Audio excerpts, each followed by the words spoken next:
Assalamualaikum warahmatullahi wabarakatuh. Perkenalkan, nama saya Rehan Fauzia dari kelompok 9 bersama dengan rekan saya Septi Ufani Aulia Fitri.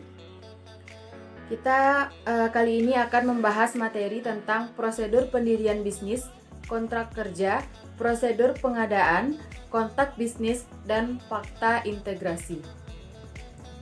Yang pertama, pendirian bisnis. Berikut ini adalah prosedur-prosedur yang harus dilakukan. Yang pertama, tahapan pengurusan izin pendirian. Bagi badan pengusaha berskala besar, hal ini menjadi prinsip yang paling penting demi kemajuan dan pengakuan atas perusahaan yang bersangkutan. Hasil akhir pada tahapan ini adalah sebuah izin prinsip yang dikenal dengan letter of intent yang dapat berupa izin sementara, izin tetap hingga izin perluasan. Yang kedua yaitu tahapan pengesahan menjadi badan hukum. Tidak semua badan usaha harus berbadan hukum. Akan tetapi, setiap badan usaha yang memang dimaksudkan untuk ekspansi atau berkembang menjadi berskala besar, maka hal yang harus dilakukan untuk mendapatkan izin atas kegiatan yang dilakukannya tidak boleh mengabaikan hukum yang berlaku. Izin yang mengikat suatu bentuk badan usaha tertentu di Indonesia memang terdapat lebih dari satu macam. Adapun pengakuan badan hukum bisa didasarkan pada Kitab Undang-Undang Hukum Dagang atau KUHD hingga Undang-Undang Penanaman Modal Asing atau UU PMA. Yang ketiga, tahapan penggolongan menurut bidang yang dijalani. Badan usaha dikelompokkan berdasarkan jenis bidang kegiatan yang dijalani. Berdasarkan dengan bidang tersebut, maka setiap pengurusan izin disesuaikan dengan departemen yang membawahinya, seperti kehutanan, pertambangan, perdagangan, pertanian, dan sebagainya. Yang keempat, tahapan mendapatkan pengakuan, pengesahan, dan izin dari departemen lain. Departemen tertentu yang berhubungan langsung dengan jenis kegiatan badan usaha akan mengeluarkan izin. Namun, di luar itu, badan usaha juga harus mendapatkan izin dari departemen lain yang pada nantinya akan bersinggungan dengan operasional badan usaha.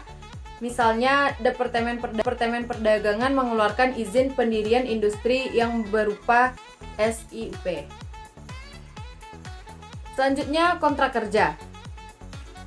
Kontrak kerja adalah suatu bentuk perjanjian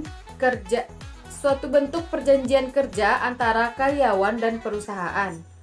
Isi dari kontrak kerja yaitu hak dan kewajiban karyawan dan perusahaan selama terikat hubungan kerja yang ditandai dengan penanda tanganan kontrak kerja tersebut oleh pimpinan perusahaan dan karyawan. Terdapat 3 sistem kontrak kerja, yaitu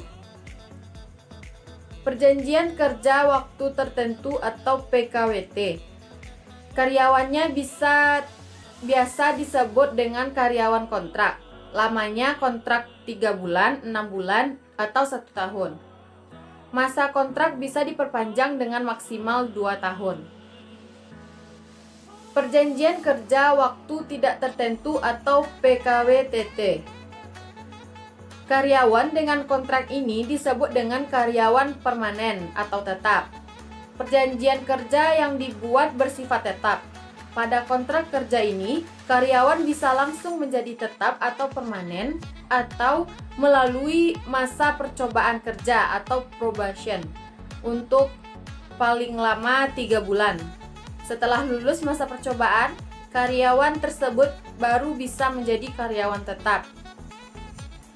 Selanjutnya, untuk kontrak kerja melalui outsourcing, Anda akan mengikuti hak dan kewajiban perusahaan outsourcing, walaupun nantinya Anda akan disalurkan ke perusahaan yang menjadi klien perusahaan tersebut, sehingga perjanjian yang dibuat oleh perjanjiannya tidak langsung.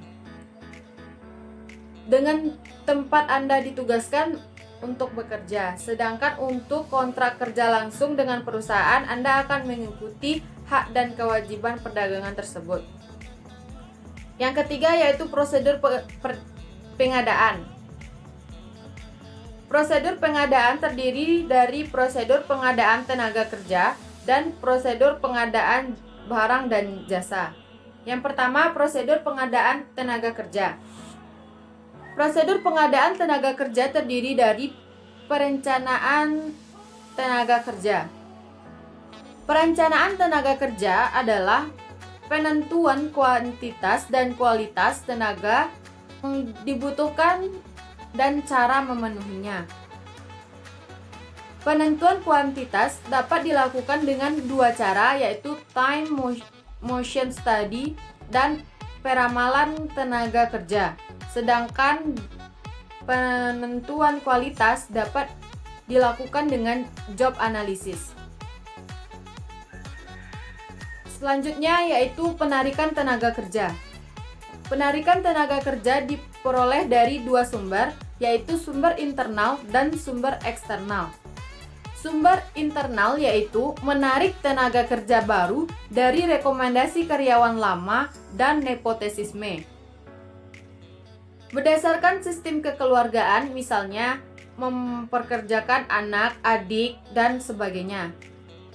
Selanjutnya sumber eksternal, yaitu menarik tenaga kerja baru dari luar lembaga tenaga kerja, lembaga pendidikan, atau dari advertising, yaitu media cetak dan internet.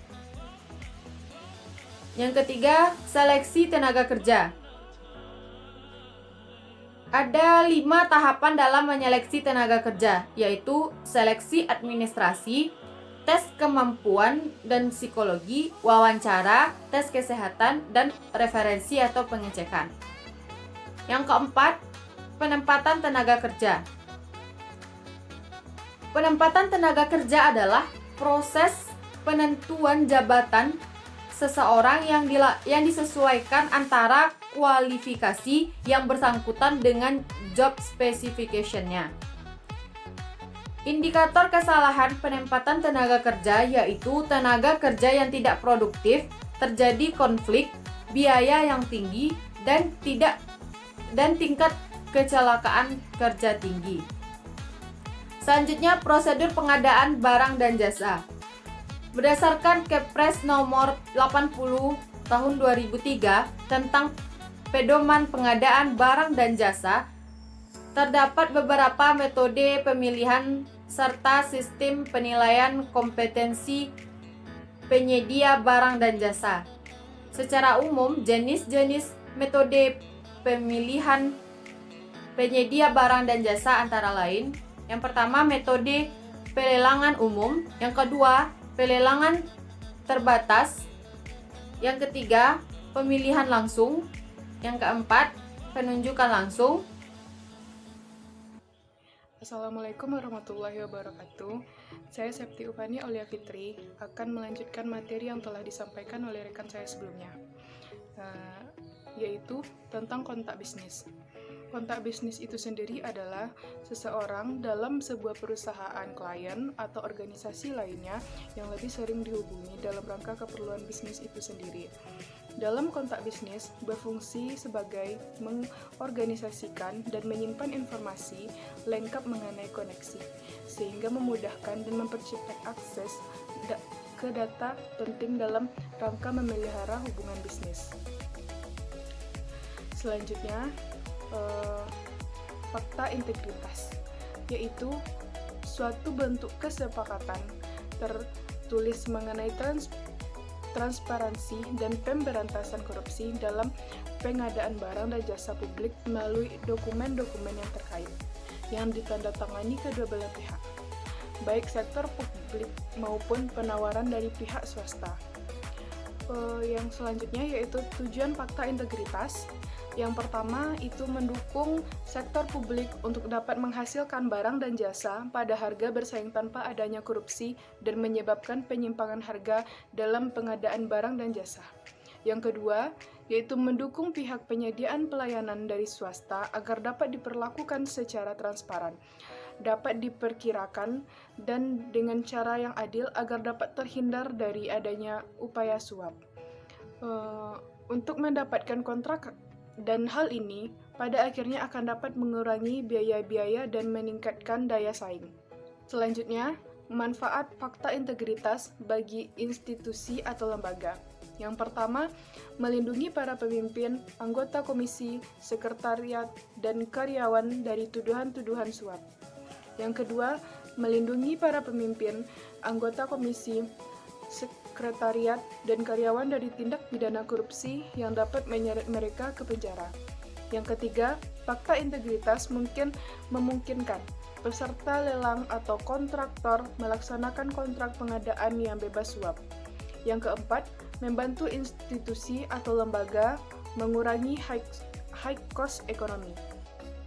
Yang kelima, fakta integritas membantu meningkatkan kredibilitas institusi.